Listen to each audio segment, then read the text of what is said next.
देवांचा राजा तू, स्वर्गाचा अधिपती, ऐरावताचा स्वामी तू, वज्र घेऊनी हाती.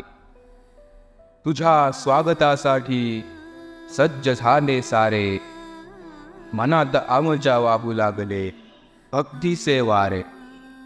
आम्हा अजाण लेकरांना सांभाळ तूच, मायेची छाया देणार आभाळ तूच, मायेची छाया देणार आभाळ तूच.